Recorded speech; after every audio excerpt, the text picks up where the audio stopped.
Hey guys, today we commence with our top 40 guys in the NBA today. Just elite basketball players who all pose as elite all-star talents year by year, just with their impact on winning for the best franchises in the league. And with how much the league has really grown, we can now comfortably say that the top 40 guys in our league are truly special and highly coveted assets and extreme foundation blocks for their franchises. And to start with today's list of these all-star level guys who do rank in this elite range, we have Derrick White, one of the strongest role player talents in basketball who, at this point, is undeniably a star. You talk about two-way impact, you talk about contribution to sustainable offense through modern-day shot hunting. He's got mature vision, you talk about the composed decision-making. Despite lacking that elite offensive athleticism for D. White, he just simply has been in the best system that has accentuated his strengths as a strong advantage creator out of pick and roll and spot-up attacking looks. And that's really where he does create the bulk of his value despite not being so naturally gifted with the physical tools. Last year, Derrick White took the fourth most spot-up looks per game and ranked third of all high-volume spot-up guys at 1.26 points per possession. That rounded out to 63% effective field goal percentage on those looks. And in the playoffs, that jumped to a staggering 1.51 points per possession as well and 74% effective field goal percentage. Just as he continues to polish up that playoff resilience, just exceptional jump shooting and closeout attacking through leveraging that jumper. And from the three, that was a 41% shot off the catch last year. This is just a tremendously efficient basketball player. And when we are evaluating overall value throughout an 82-game season and a playoff run as well, Derrick may lead the entire archetype of these 3-and-D guys, especially over the past few years. Just elite defensive playmaking, screen navigating, team-orientated principles as well defensively on those help and switching schemes, whilst also giving you that super portable offensive skill set where he can legitimately work on and off the ball at a high level. And with Derrick White, he has proven of just how much bolstering value he can give you. He's attained a championship and 2 all-defense team selections in the past few years, and that does offer insight into his perceived impact of his role. And his seamless slot into that Celtics system was absolutely instrumental in their resounding success over the past few years. You talk about 2 finals appearances and the championship in 2024. And it really just stems from just how great of that play finishing piece that we've seen. It's obviously the biggest factor in his game. He has such a fast trigger release off the catch, just extreme attention to detail and consistent shot structure, even against incoming closeouts. And he's still nailing 40% of those tightly contested looks. So this is just a dead-eye precision jump shooter. And with the added range that he brings, he also is able to punish help from the nail, just alleviating the space. So Jason Tatum and Jaylen Brown can have those runways towards the rim in one-on-one possessions. And in terms of actually adding that extra space on the floor, there's just so much dependable value on that with such a plug-and-play piece like Derrick White. We obviously know what he brings defensively with the point of attack stuff, but quite literally, the physical traits, the IQ, and the reaction speed, all of that is relatively replicable in his role, and you can find that in other talents across the league. But being able to be so immensely versatile offensively with the movement shooting, with the off-ball gravity, and the on-ball perks, it just makes Derrick White, one of the most undeniable role-playing stars that we've ever seen, who can mightily raise any team's NBA ceiling in the modern era. Now, next up, we have De'Aaron Fox from the San Antonio Spurs at number 39. An offensive star who does have a super high isolation and on-ball ceiling, and that really is granted by the potential athletic tools that he can weaponize when hunting the shots that he does like. Now, the reason why I do have De'Aaron Fox and pretty far down compared to where I would have had him last year around that 25 range, it mostly stems from the poorer shot quality and the lack of truly using those physical tools to his full advantage. But besides that, for me, Fox still possesses that super high ceiling, and that is ultimately why why the Spurs did reward him with big money and promising him that second option and the primary ball handling role next to the best foundational prospect in basketball. That belief is extremely valid. Prior to the trade to San Antonio, Fox was averaging 25, 5, and 6 on 52% effective field goal percentage. So we do know what he still can give you production-wise, and despite not contributing heavily towards high-level team basketball, in Sacramento, Fox still majorly boosts your playoff baseline just with that possession-based scoring that he brings you in the half court. And in terms of like the big drop that we saw in performance between the Kings and the Spurs, that was a swing factor in his ranking drop overall for me. You know, we're talking about a 25-point per game scorer who was a 92nd percentile pick and roll scorer in Sacramento, and then flipping to San Antonio, we see an underwhelming 20 points, 4 rebounds, and 7 assists on 49% effective field goal percentage. And really, I think a big part of that was attributed to the notable loss in usage rate, playing more as a combo guard. And with Fox, I mean, he does generally need the ball to be effective in offensive schemes. He needs to have the rhythm and the reps to get into his element. And, you know, you talk about the 92nd percentile pick and roll rate in Sacramento, that dropped to the 14th percentile in his San Antonio games. Just substantially lower level of reps, scoring in pick and roll at only 0.66 points per possession, which is incredibly poor by anyone's standards. And it's this lack of offensive portability as a guard that does deter his overall talent in the modern NBA for me. You know, you talk about a low volume cutter, someone who hasn't been elite in transition over the past 12 months. Talk about a pretty putrid spot up scorer as of last season. I mean, we're talking about a 23rd percentile spot up scorer in San Antonio and someone who just shot 32% on catch and shoot threes overall for a guard. So there is still a ton to want from someone who is nearly 28 years old, and you know, De'Aaron is supposed to be in the heat of his prime right now.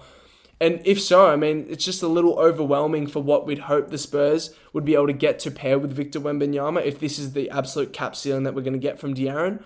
But still, as the Spurs are still growing and they aren't in any urgent rush to compete desperately for a title, you know, with all this time, I think Fox still serves quite well as a talent who can still, you know, comfortably be a guy who can give you around 22 points and 6 assists a night in this scenario and in this newfound role as a more back-seated guard. And for the floor that he does give you as well, I mean, he's a professional scorer in this league and a very, very credible advantage creator. And for that, he does land here at number 39. Number 38, I have one of the best offensive magicians in basketball. Someone that still, at this point, is giving you that high-level offensive initiation minutes in the twilight years of his career. And this will come as a surprise to a lot of people, but that is the still All-NBA level James Harden. For me, James Harden is always an interesting case to talk about. You know, extremely productive, extremely impactful in terms of bringing that regular season feel to an NBA team. And that does tend to always run out, though, to some degree when the playoff physicality does roll around year by year. And that's why he is such a polarizing figure to rank. Last year, we saw Harden showcase that exact floor-raising talent that we know him for, you know, boosting that Clippers team who did have inconsistent time with Kawhi and leading that team to a 5th seed in a heavily competitive conference. And he last season averaged 23, 6, and 9 on 50% effective field goal percentage.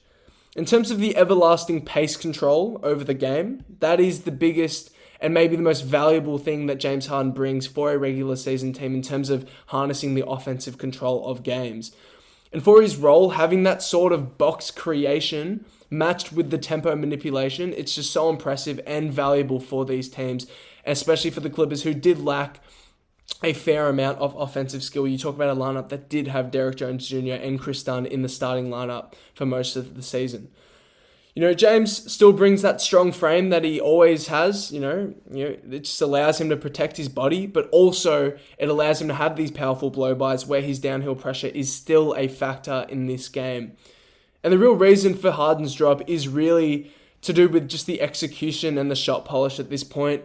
You talk about the athletic decline that has reduced that level of downhill freedom that he gets. Last year, James just shot 59% at the rim and only 52% on layups. And in terms of the continuously regressed pull-up shooting, I mean, that's now 34% on overall threes. Just the overall offensive imposition just isn't as majestic as it once was. And, you know, obviously defensively, we know how poor he can be. Again, poor athlete and minimal explosiveness on this end. But to be honest, I don't really hold too much back for him on the defensive end. It's just the deterring skill set that is dropping him in these rankings overall. And when he isn't giving you this bolsteringly great offensive ceiling, it's just not the same impact. In terms of the advantage creation for James, it's still absolutely extreme, and that is why he still scales high on these rankings. You talk about the passing, just so poetic and clean still at this age. He brings that great strength again to make those cross-court reads and those sling passes. Impeccable timing, impeccable ball placement, feeding his bigs. One of the best at punishing nail help out of two-man or isolation still. And really, it's still just the threat of that three-level scoring that does make him such a tough assignment night to night. He's still a guy that needs to be covered like the scoring machine that he has always been because of that scoring ceiling that he can still hit. And so for still being an offensive wizard in the NBA who has proven he can still captain sufficient level offenses, Harden for me is still a strong star in this league. And though I think a lot of people would have him a lot higher than this, I still have him here at number 38 amongst these great players. Now, number 37, I've got Nikola Jokic's running mate, Jamal Murray, who lands here. And a pretty low rank compared to where many fans would have him, especially for how great of playoff resilience that he brings year by year. But for me, there are still significant drawbacks in his performance over an 82-game plus playoffs landscape. And first off, we are talking about a lower producing star compared to the field of guys that he is being compared to. 21 points per game, 4 rebounds, and 6 assists on a very respectable 54% effective field goal percentage. And obviously a big strength of his value is what he gives you come playoff time. It's not just about the regular season stuff for him. But in terms of the durability and the injury nags that have continued to ruffle him, that has really deterred the overall output that he gives you in the postseason that we do like to expect. And over the past 2 years, he's averaged just 21 points, 5 rebounds, and 5 assists on 48% effective field goal percentage since that championship run.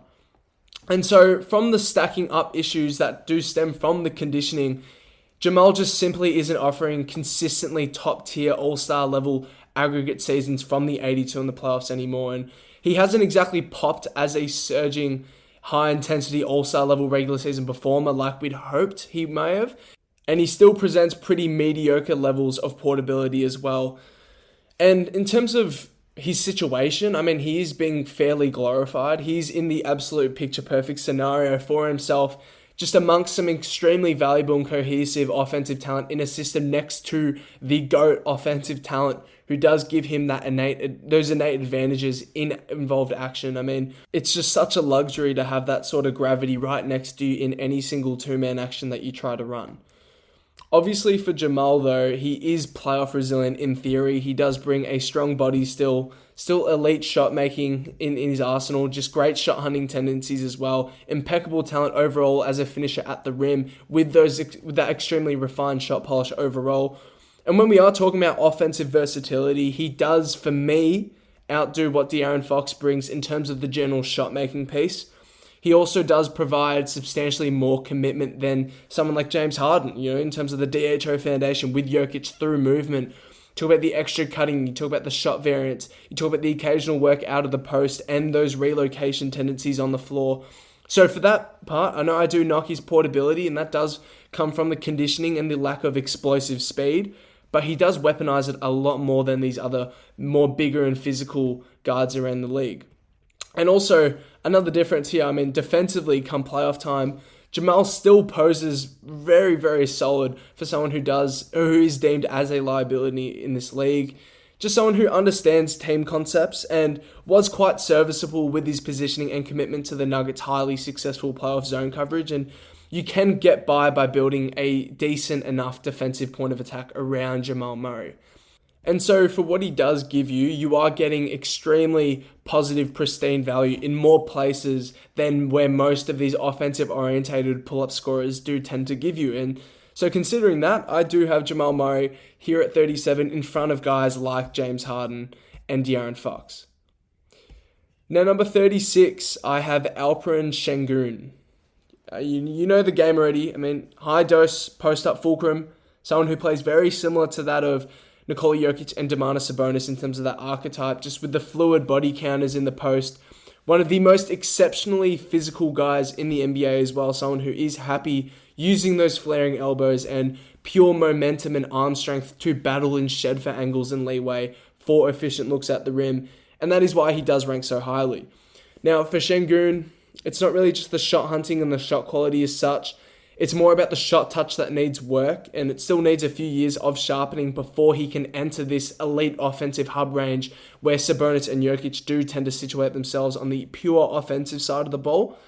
Sengun, for a 6'11 center, is only shooting 65% at the rim. He's only 42% in the paint, non-restricted area, and that scales quite poor when you are comparing him to guys like Domantas Sabonis, who is tending to strive to become. Sabonis, on the other hand, 70% at the rim, 52% in the paint non-restricted area. And even that is dramatically far from where we see from Jokic in terms of the inside efficiency, which Jokic last season, 72% at the rim and 57% in the paint non-restricted area. But for me, for Sengun, it's obviously the physical imposition that is the valuable trait that Sengun is giving you. Last year, he took the third most post-ups and was at a very respectable 1.05 points per possession, just giving the Rockets a stable action that they could rely on for the entirety of the season. And with an all-star selection and also leading a top 2 seed in the loaded West, whilst averaging 19, 10, and 5, I just think Sengun offers a real floor to an offense that deserves high notability. In terms of the ball handling strengths as well, we've seen flashes of that top-tier big man passing, and that really only gives us so much intrigue for his future floor and where he can possibly enter into that top 20 zone in the league. I mean, this guy's only 22 years old at this point, and there's so much room to grow, but this guy is also just developing so fast before our eyes. His offensive mindset already at this age is so disciplined, and even if the shooting doesn't become a reliable feature in his game, he still has a very intriguing skill set as it is already. Defensively, I think just being a big who is naturally tasked every possession, he does have limitations, obviously, in basically any coverage. But when he is at the level, I mean, Sengun is someone who does show real competitive fire with the lateral intensity, just trying to deny lanes as much as he possibly can and trying to offer real resistance, which is something a lot of these offensive starring bigs simply don't give the effort towards. And yes, he does get a ton of cushion just by being surrounded with the athletes around him. But in terms of his actual individual commitment to compete, that does give him credible leeway here, and why I actually do have him bumped up a few more slots than where his offensive impact alone would have him in this ranking. And though he isn't super efficient just yet for his position, and especially for the shot chart that he does generate, the guy is growing so fast. And he is one of those extremely exciting guys who actually has a top 10 ceiling in this league, which he may be able to hit in just a few more years of growth. Now, number 35, like I just quickly mentioned him before, I've got Domantas Sabonis, who comes in here just one spot above Alperen Sengun, who, as mentioned before, is just instrumentally more efficient when it does come to mastering the role of the offensive hub. I don't think he's just as good of a defensive player yet, or as playable of a defensive piece as Sengun is yet, and that's why the gap between them is so small for me. But Sabonis does get the nod above Alperen Sengun. Historically, so far, the Kings have had real offensive success through the years, and I don't really think Sabonis has gotten enough credit for what he has done as their leading offensive fulcrum over the past few years. You talk about the resume that he's already constructed in Sacramento. Sabonis has helped churn out the number 1 NBA offense in 2023. You guys can't forget that. Last season, they did rank and pulled in the 7th best just last season. And through 4 seasons for Sacramento, he's averaged 19, 13, and 7 assists on 62% effective field goal percentage. Just bolstering movement with his DHO capabilities, his roll-man touch, and those transition push-aheads, just immensely valuable powering and quarterbacking that defense. For Sabonis, he's just so skilled and so composed. And like I said, just absolutely quarterbacks this offense. But, he does that not... obviously, the guys that we perceive as offensive quarterbacks are usually coming in the frame of 6'6" and under. This guy comes in at 6'10" and it brings a 240-pound frame to the game. Someone who continues to refine his shot touch year by year as well. And it's just, in terms of the actual ceiling that he can bring you offensively, just with that frame alone, it's just so intriguing. And, just compared to Sengun, I just prefer the polished skill set that does come with Sabonis. I also just think his mobility and his coordination as well just makes him a much stronger offensive initiating prospect than Sengun. And last season, Domas definitely flew under the radar for sure. And obviously there are drawbacks with Sabonis. Your team's overall ceiling is pretty capped with Domas, just simply because defensively it's hard to build a cohesive defense around a pretty limited athlete who also just has a negative wingspan and also just extremely average defensive principles. And offensively, we've seen his archetype grow relatively matchup resilient as well, where he can struggle to impose that scoring efficiency against the bulkier forwards in the league, guys who can absorb and deny positioning. And obviously, he has developed that three-point shot into a legitimate weapon. Last season, shot 42% on over 2 attempts a game. But that three is just still something that is a slow-paced shot that defenders can easily close out against, and that limits that piece's effectiveness when it comes to playoff time. But in terms of the regular season baseline that Domas can still command for an offense, I think it's pretty clear Domas is still a certified star and a perennial all-star candidate still in this league. And at this point in time, you'd have more confidence building a competitive defense around Sabonis than you would around many of the offensive-oriented anchors around the league. And I still believe in the value around powering your offense with someone as strong as Domantas Sabonis. Now, number 34. Someone who I have a bit low compared to consensus again, like most of these guys here. But I've got Trae Young. Someone who lands here really just being that elite offensive generator. Someone who can manufacture an insane volume of looks game to game with his passing, the 3-level scoring leverage, and those speed advantages. And now, after just leading the NBA in pick and rolls for the 5th time in his career, I just think Trae continues to cement this narrow playstyle that he has adopted as a heliocentric offensive engine, who last season still put up 24 points and 12 assists a game on 41, 34, 88 splits, and that did turn out to be a subpar 49% effective field goal percentage. But in terms of actually creating volume offense, I just think this guy no doubt deserves his respect here, especially among the great offensive guys in our league. Last season, he was 2nd in total drives, number 1 in pick and rolls, and led possessions by 153. He was obviously 1st in assists, 3rd in total passes made, 2nd in touches, and 5th in pull-up jumpers made, all on the lowest usage rate since his rookie season.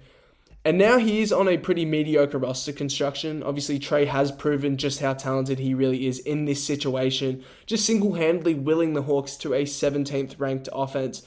And though it doesn't sound great, but for the amount of roster change-up that the Hawks had last year, and you also talk about Jalen Johnson's injury, in the modern NBA, to be the sole source of offense for a mid-tier offense alone, with that level of load, I mean, it's just pretty great and just speaks to the potential responsibilities that he can carry for a team.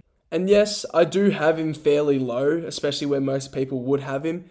But for me, I just think we all know the reasons why. I mean, when referring to my criteria, which I haven't listed in a few episodes, but the big factors, I mean, you talk about the lack of portability of his current playstyle. That's just a massive drawback for me. Talk about the reliance on pace halting and long possession rates. It's just a major characteristic that does deter his flow with other athletes. And we've never seen Trae Young really have to commit to off-ball basketball at a successful and consistent level. Over his entire career, I mean, he's never cracked over 2.5 spot-up possessions a game. And his actual shooting efficiency as well, just something that I think is fairly overrated. I don't think it's really been anything of a strong trait. And yes, he has talented range, but the lack of an over-the-top release and the lack of elite one-on-one separation tools that come from athleticism to the level of your Brunsons and SGAs, I just think Trae has just regressed overall as a shooter in this league. And talk about his catch-and-shoot looks, he just shot under 34% last season on those, stemming from really never finding a rhythm, which mightily diminishes his overall value. Obviously for Trae, he is just so limited athletically and physically as well, to where he also just can't provide any value as a physically pressuring attacker as well, especially when we do get to those physical environments as well. And much of that driving success that Trae does bring to the game, especially in the regular season, does come from the ease of the regular season whistle from refs. Defensively as well, we know the limitations. Fundamentally, not even that atrocious. It's just really the underwhelming abilities to disturb and make guys uncomfortable. Even when he does have that locked-in ball pressure, he simply is just too small and lacks any real range on his frame to pose a threat to ball handlers. So with Trae, it's hard to really get around the playoff scaling as well for me, and I'm not really convinced by the overall aggregate value that he brings to a team, and obviously you talk about the lack of portabilities of his skill in the modern NBA. But obviously, I do give him his credit here, especially for the magnitude and body of work that he continues to churn out year by year. And for that purpose, I still have him at number 34. Now next up, I have an aging star, but someone who does still provide one of the most diverse, dense impacts across the league. Someone who provides that extreme versatility that comes from his elite frame and the athletic edge, and with the cognitive strengths of an elite veteran as well, and that is Jimmy Butler. Jimmy last year for the Warriors was absolutely tremendous and exemplified the very strengths that the Warriors love. Talk about an incredible decision maker and contributor to flowing movement offense. Last year, the Warriors utilized Butler heavily as a screener, roll man advantage dicer, and a timely cutter from the slot or the baseline. And with the incremental increases that he gives your team on the margins, Jimmy overall just substantially increased the Warriors' ceiling last season. And with Butler, everything he does is quality and efficient at this stage in his career. You talk about these selective types of initiation, where his versatility as an offensive player were on full display. Last year for the Warriors, Butler averaged 18 points, 6 rebounds, and 6 assists on 50% effective field goal percentage, just giving the Warriors that elite 93rd percentile defense to transition athlete, just bringing also a highly picky mismatch attacker, getting an incredible 1.07 points per possession in isolation, and a 94th percentile occasional post-up attacker as well, and one of the best putback and cutting forwards in basketball by volume. And so you get all of this value on the margins with Jimmy, and I haven't even really touched on the instrumental defensive versatility that his frame and IQ provide to a team that already also had Draymond Green anchoring that 5 spot. And his arrival in Golden State just offered them more schematic versatility. You could actually run with those small ball lineups with Draymond and Jimmy at the 4 and 5 spots, and that just accentuated their speed advantages against those bigger teams in the league when it came to the offensive side of the ball as well. Talk about Jimmy, his hands and the reactive processing speed matched with that hyper-versatile frame just made him a freakishly great addition to that Warriors frontline, where he can actively disrupt the bigger and more physical offensive stars in basketball whilst providing help side impact with his timing and mature sense. And really the main reason I have Jimmy much lower than I would have had him last season, it's really just because of the lack of that elite superstar level ceiling that he can't really bring to the game anymore. In the postseason, after Steph's injury, we just didn't see this all-NBA caliber performer anymore. Yes, he has aged, but that does deter your impact when you are looking at the overall load that you can provide for a team. Jimmy at this point is best pitched as a secondary or tertiary option for a championship team, and that is just the reality of his durability and where his game stands at. Especially now he is 35 years old and turning 36 in September. And obviously, besides that 33-point explosion that we saw in Game 3 where he did take 26 shots versus the Wolves, Jimmy just wasn't looking with an aggressive mindset in that series, even when Steph went down. And he has found his role for this Warriors team to more be that movement initiator and just to be another cog in their pristine system, which has been beautiful to watch, but it's just not the Jimmy that we know as a superstar in this league anymore. But with that being said, this is still one of the most versatile pieces in basketball, period. And therefore, for me, he does still rank here among this elite group. Number 32. Maybe more of a surprise, but this guy absolutely it was tremendous last season and still has an incredibly strong case as the best and most positively impacting player on his respective playoff team, and that is Franz Wagner. Someone who should have claimed his first All-Star appearance last year if the injuries didn't jeopardize the run that he was on in that terrible offensive situation. We're talking about a 6'10 forward with a knifing frame, but also possessing a strong 225-pound frame where he weaponizes himself with methodical rim pressure in today's NBA. Overall, not many guys come better at identifying and hunting those tight angles for his size in the league, And that really is just the go-to for Franz when he does aim to bring that sustainable offensive punch to the game. Last season, Franz averaged 24 points, 6 rebounds, and 5 assists on a very commendable 51% effective field goal percentage, especially considering that he was by far in the worst spacing situation in basketball, carrying the Magic as well for a 13-3 stretch between November and December without Paolo Banchero. And in that 16-game portion before he got injured himself, he was averaging 28, 6, and 7 on 46, 31, 91 splits. And so basically from what we've seen from Franz is just this higher level floor raising that does stem from a healthy rim pressure style that he brings. Just very strong proactive vision when it comes to anticipating help defenders and navigating through cramped spaces. So he's just a cognitively loaded offensive player in this league. And in terms of the added maturity in Franz's game, I mean, to contextualize this, Paolo was a negative 2.7 differential for Orlando last year. Franz was a plus 14. And there are reasons for this, and it comes down to shot selection and priorities. Wagner for the regular season is just a more sophisticated offensive player and someone who provides extremely strong defensive fundamentals and physicality.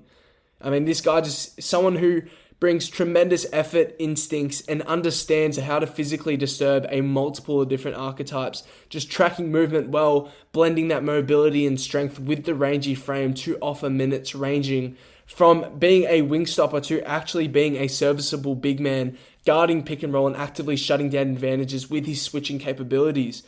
You know, this type of positive basketball talent is just so hard to find at the forward position.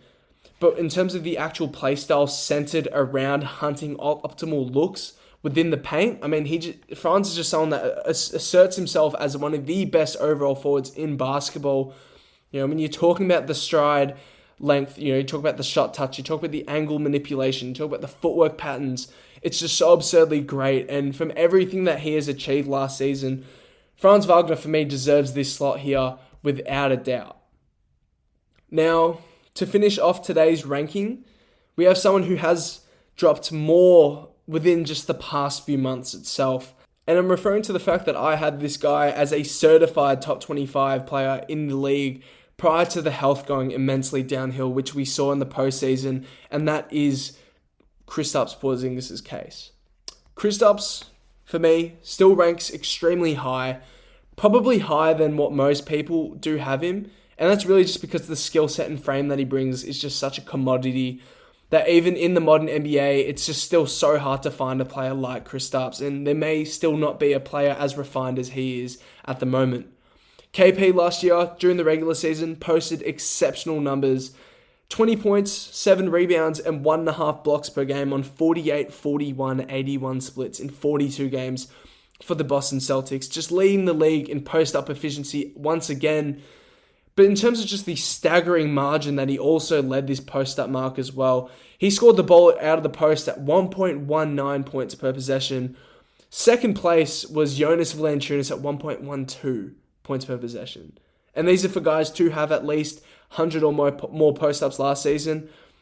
But in terms of this possession-based weapon that Kristaps could frequently pull out, it just made him this matchup-dependent monster, just great at drawing efficient contact, maximizing that over-the-top release, and having that composed shot touch off the jab leverage as well. Obviously, last season, in the postseason, this did plummet. Out of the post, he only shot 0.48 points per possession. That was the worst mark out of all playoff players.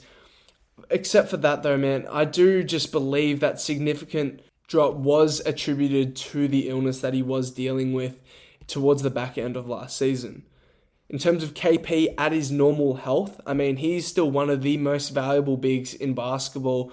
And though health seems to always be a limiting factor year by year, what you do get from KP in that time when he is healthy is just a juggernaut of team value for what he brings you in terms of the possession rate as well. KP, just a guy who can bring you elite possession-based half-court scoring fuel with the elite off-ball value that he brings as well, not just out of the post, but what he brings you off-ball as that gravitational pick-and-pop piece where he was scoring the ball at 63% effective field goal percentage on those roll-man possessions last year. And also just the imposition that he threatens as a mismatch attacking force, brutally sealing and destroying cross matches. And he still is a high-level rim protector in this league, someone who still can absorb contact so well and offer extremely strong vertical contests. I mean, last season, he was deterring guys 15.5% below their average field goal percentage at the rim, which was the best mark in the NBA from anyone to contest at least 250 shots within 6 feet last season. Just an excellent drop coverage big, someone who could fortify your backline as well, especially in a Boston situation where he was surrounded by impeccable perimeter defenders. So for me, KP is just a guy who flows into any situation, and he's just a major ceiling raising piece in the modern NBA, who in my opinion still has a ton to offer to any competitive basketball team, and someone who will fit tremendously next to a Trae Young led offense just next season if he can remain healthy and available next season. And with KP at 31, that does mark our 40 to 31 range. Obviously, we are starting to get closer and closer towards that top section of our top 100 list. Something I've been doing for so long now, but we are going to get through these next 30 guys in sections of 5, especially where and why I have them where I do as well. I just think you need that extra time to break them down. I appreciate you guys listening, and I'll see you guys in the next podcast.